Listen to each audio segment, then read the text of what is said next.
خارجه چیرې دی؟ دا متقي صاحب چیرې دی؟ دا متقي صاحب ولې نه راځي سټیج ته؟ ولې د سپین بولدک د دروازې چیغه نه پورته کوي؟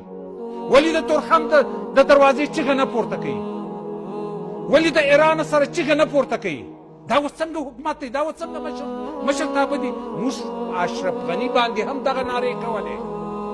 موږ ورته ویل چې د افغانستان تاریخ ولولئ، الله مو در په دره کړه. موږ خو مو په شرمونو وشرمولو، موږ خو مو د خلکو غلامان جوړ کړو. تر څه وخته موږ دا کار تر څه وخته یې وزغمم؟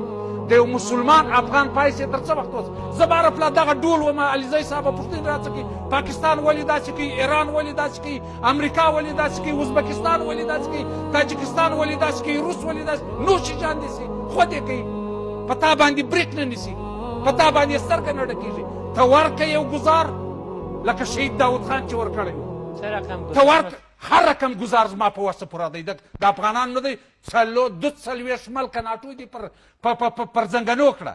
اتحاد جماهیر شوروي دي ټوټې ټوټې کوي.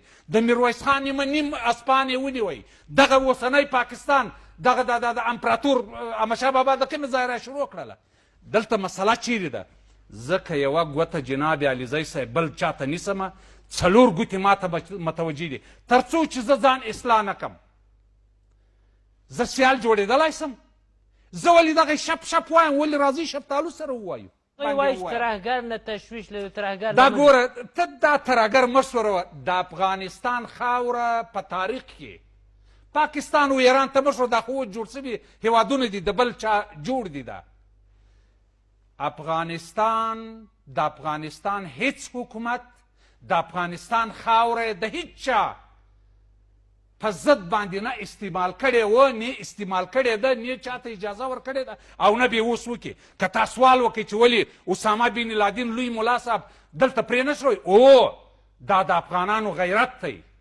پر میلمه باندې قرباني ورکړئ. هغه زموږ میلمه و، قرباني مو ورکړه، نوش جان دې موسیق. خو دلته خبره چیرې ده؟ دوی به هره پلا دا ډول وي، پاکستان به هم دا ډول وي، ایران به هم دا ډول وي چې ماته خطر دی، ماته خطر دی. هغه په دې خاطر دا ډول وي چې نړیوال ځان ته متوجه کړي چې موږ ستا سره یو. یو متل دی په پښتو کې، امې پر نال وي، امې پر میخ وي څټک.